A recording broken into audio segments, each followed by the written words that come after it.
ప్రసంగంలో ఈరోజు ప్రభుత్వం ఏదైనా కొత్త విషయాలు చెప్తుందేమో లేదా రాబోయే బడ్జెట్లో ప్రజలకు ఇచ్చిన 420 హామీలు 420 హామీలు ఏవైతున్నాయో ఈ ప్రభుత్వం మరి ఆ 420 హామీలు 6 గ్యారెంటీల గురించి ఏమైనా కొత్త విషయాలు చెబుతారేమో లేదా గత 15 నెలల పేలవమైన అట్టర్ ఫ్లాప్ పరిపాలన ఏదైతే ఉందో దాని గురించి ఏమైనా ప్రాయశ్చిత్తం చేసుకునే విధంగా ప్రసంగం ఉంటుందేమో గవర్నర్ గారిదని చెప్పి మేమందరం కూడా భావించినాం, ఆశించినాం.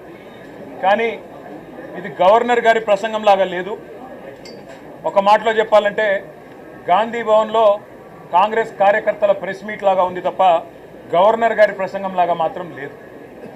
పాపం పెద్ద ఆయన గవర్నర్ గారి నోటెంబడ కూడా చాలా అబద్ధాలు, ఒకటి కాదు రెండు కాదు, ఎన్నో అబద్ధాలు, ఎన్నో అర్ధసత్యాలు, ఎన్నో అసత్యాలు కూడా పాపం వారి నోటెంబడ కూడా పలకాల్సి రావడం మేము కూడా బాధపడతా ఉన్నాం. కాంగ్రెస్ సర్కారు యొక్క ఘోర వైఫల్యం వల్ల ఈరోజు రాష్ట్రంలో రైతాంగం ఆందోళనలో ఉంది. ఎక్కడికక్కడ పంటలు ఎండిపోతున్నాయి. రైతులు ఇప్పటికే 480 పైచిలకు మంది రైతులు ఆత్మహత్య చేసుకున్నారు.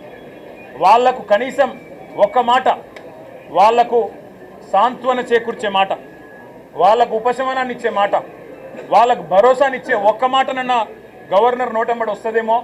పంటలు ఎండిపోకుండా కాపాడుతాం, నీళ్ళు ఇస్తాం, బుద్ధి తెచ్చుకున్నాం, ఇకనైనా బుద్ధితో మెదులుతామని చెప్పి ఒక్క మాటన్నా చెప్తారేమో అనుకున్నాం. ఒక్క మాట కూడా వారి నోటెంబడ రాలేదు. అసలు ఈరోజు వరకు రాష్ట్రంలోని ఏ గ్రామంలో కూడా 25 నుంచి 30% మించి రుణమాఫీ జరగలేదు. ఇది నిర్వివాదం. ఇది మేము శాసనసభలో పోయిన సమావేశాల్లోనే అడిగినాం. ముఖ్యమంత్రి గారు సొంత ఊరికి పోదామా, సొంత నియోజకవర్గానికి పోదామా, ప్లేసు డేటు టైము మీ ఇష్టం, ఊరు కూడా మీ ఇష్టం. ఒక్క ఊళ్ళే 100% రుణమాఫీ అయితే మేమందరం రాజీనామా చేసిపోతామని చెప్పి కూడా చెప్పినాం.